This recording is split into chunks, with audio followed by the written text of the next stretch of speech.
Hello guys, मैं iliacus sir और आप देख रहे हैं इव इंस्टीट्यूट। तो गाइस, आज हम बात करेंगे आदत वाले सेंटेंस के बारे में और आज का हमारा टॉपिक होगा इन द हैबिट ऑफ। तो गाइस, बिना टाइम गवाए इसका स्ट्रक्चर जान लेते हैं। इसका स्ट्रक्चर होगा सबसे पहले सब्जेक्ट, उसके बाद बी फॉर्म में आते हैं इज एम आर बॉजवर। ध्यान रखना, बी जो है वहां पे इज एम आर बॉजवर है। इसके बाद लिखेंगे इन द हैबिट ऑफ और फिर वर्ब की आईएनजी फॉर्म। इस सभी सेंटेंस में वर्ब की आईएनजी फॉर्म ही रहेगी। इसका नेगेटिव बनाते हैं, सबसे पहले सब्जेक्ट, उसके बाद बी जिसमें इज एम आर बॉजवर है, उसके बाद नोट लाएंगे, उसके बाद लिखेंगे इन द हैबिट ऑफ और उसके बाद लिखेंगे वर्ब की आईएनजी फॉर्म। इसका इंटरोगेटिव बनाते हैं, पहले बी फॉर्म जो इज एम आर बॉजवर है, उसके बाद सब्जेक्ट और उसके बाद लिखेंगे इन द हैबिट ऑफ और उसके बाद होगी वर्ब की आईएनजी। तो गाइस, स्ट्रक्चर पूरा हो गया। अब इसके बाद इसके साथ सबसे पहले प्रेजेंट वाले सेंटेंस बनाते हैं जो कि बनेंगे इज एम आर से। तो आइए प्रेजेंट में सबसे पहले एग्जांपल लेते हैं। उसे खर्राटे लेने की आदत है। He is in the habit of snoring.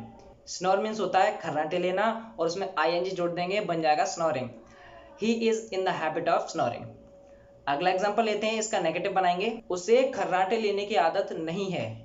He is not in the habit of snoring. इसका इंटरोगेटिव बनाते हैं, क्या उसे खर्राटे लेने की आदत है? Is he in the habit of snoring? जो हम आदत वाले सेंटेंस बनाते हैं उसके लिए इन द हैबिट ऑफ का यूज होता है। इससे जो आदतें होती हैं ऑलमोस्ट बुरी आदतों के लिए इन द हैबिट ऑफ का यूज किया जाता है। जो हैबिट है और बुरी आदत पड़ चुकी है या आदत अच्छी होती है या बुरी, दो टाइप की आदत होती है, उसके लिए इस टॉपिक का यूज किया जाता है।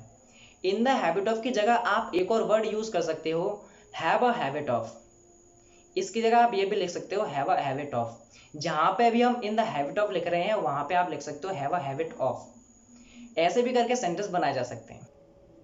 नेक्स्ट एग्जांपल लेते हैं। तुम्हें झूठ बोलने की आदत है। You are in the habit of telling a lie. इसका नेगेटिव बनाते हैं, तुम्हें झूठ बोलने की आदत नहीं है। You are not in the habit of telling a lie. इसका इंटरोगेटिव बनाते हैं, क्या तुम्हें झूठ बोलने की आदत है? Are you in the habit of telling a lie. इसका नेक्स्ट एग्जांपल लेते हैं, मुझे पैर हिलाने की आदत है। I am in the habit of fidgeting the leg. Guys, जो इसमें फिजिट्स यूज हुआ है वो हम किसी ऊंचे स्थान पर बैठकर और अपने पैर जो हिलाते हैं उसके लिए फिजिट का यूज होता है। तो इसका एक बन जाएगा I am in the habit of fidgeting the leg. इसका नेगेटिव बनाते हैं, मुझे पैर हिलाने की आदत नहीं है।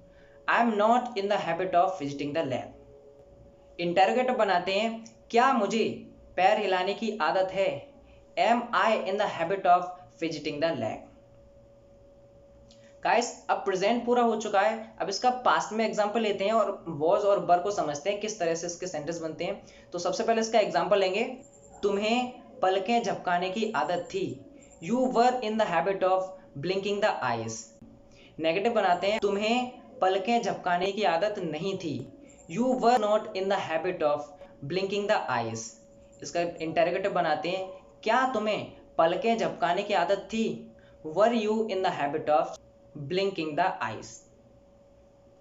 नेक्स्ट एग्जांपल लेते हैं, उसे गाली देने की आदत थी। He was in the habit of abusing. Negative बनाते हैं, उसे गाली देने की आदत नहीं थी। He was not in the habit of abusing. इसका इंटरोगेटिव बनाते हैं, क्या उसे गाली देने की आदत थी? Was he in the habit of abusing. इस तरह से हम प्रेजेंट और पास्ट में आदत वाले सेंटेंस बना सकते हैं। प्रेजेंट और पास्ट का स्ट्रक्चर हो गया गाइस। अब देखते हैं फ्यूचर का स्ट्रक्चर। तो फ्यूचर के स्ट्रक्चर के लिए सबसे पहले होगा सब्जेक्ट और उसके बाद विल बी। आप यहाँ पे सेल का भी यूज कर सकते हैं। उसके बाद होगा इन द हैबिट ऑफ और वर्ब की आईएनजी फॉर्म। नेगेटिव बनेगा सबसे पहले सब्जेक्ट, उसके बाद विल नॉट बी और उसके बाद इन द हैबिट ऑफ और वर्ब की आईएनजी फॉर्म। ऐसा ही इंटरोगेटिव बन जाएगा, सबसे पहले विल और उसके बाद सब्जेक्ट और उसके बाद आ जाएगा बी, फिर लिखेंगे इन द हैबिट ऑफ वर्ब की आईएनजी फॉर्म। तो गाइस, एग्जांपल लेके समझते हैं। हमारा पहला एग्जांपल होगा, आपको गाना गाने की आदत होगी। You will be in the habit of singing. Guys, जो विल बी है और उसके साथ इन द हैबिट ऑफ जुड़ रहा है, इस तरह के सेंटेंस वहां पे बनते हैं जहां आप कहते हो ऐसा मत करो, वरना आपको आगे चल के ऐसी आदत होगी या आदत पड़ जाएगी। वहां पे इस तरह के सेंटेंस बनाते हैं। इसका नेगेटिव बनाते हैं, तुम्हें गाना गाने की आदत नहीं होगी, you will not be in the habit of singing. इसका इंटरोगेटिव बनाते हैं, क्या तुम्हें गाना गाने की आदत होगी, will you be in the habit of singing.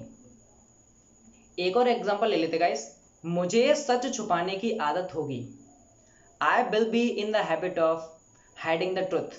Negative बनाते हैं, मुझे सच छुपाने की आदत नहीं होगी, I will not be in the habit of hiding the truth. Interrogative बनाते हैं, क्या मुझे सच छुपाने की आदत होगी, will I be in the habit of hiding the truth. इस प्रकार से हम फ्यूचर में इन द हैबिट ऑफ का यूज कर सकते हैं। जैसे मैंने आपको बताया, इस इन द हैबिट ऑफ का यूज बुरी आदतों के लिए भी होता है जो हमारी हैबिट्स में पड़ जाती हैं। तो उसके लिए मैं कुछ आपको एग्जांपल दे देता हूं जिससे आपको समझ में अच्छे से आ सके और कुछ नई वोकैब्स भी मिल जाएं। तो एग्जांपल देखते हैं, तुम्हें नाखून चबाने की आदत है, you are in the habit of biting the nails. जो नाखून चबाते हैं उसकी स्पेलिंग होती है बाइट द नेल। अगला एग्जांपल लेते हैं, उसे चुगली करने की आदत है, he is in the habit of back biting. जो चुगली करना होता है उसकी स्पेलिंग होती है बैक बाइट। नेक्स्ट एग्जांपल लेते हैं, मुझे मुंह बनाने की आदत है, I am in the habit of sulking the face. Sulk the face का मतलब होता है जो गुस्से में मुंह बनाते हैं, उसकी स्पेलिंग होती है सल्क द फेस। नेक्स्ट एग्जांपल लेते हैं, उसे उंगलियां चटकाने की आदत है, he is in the habit of cracking the fingers. Crack the fingers का मतलब होता है उंगलियां चटकाना। गाइस, ऐसे करके आप अपनी जो आदत है, आदत वाले सेंटेंस बना सकते हैं। गाइस, आज का टॉपिक कैसा लगा जरूर बताना, और आपका कोई डाउट है तो आप मुझे कमेंट भी कर सकते हैं। चैनल को सब्सक्राइब करना ना भूलें गाइस। Thank you.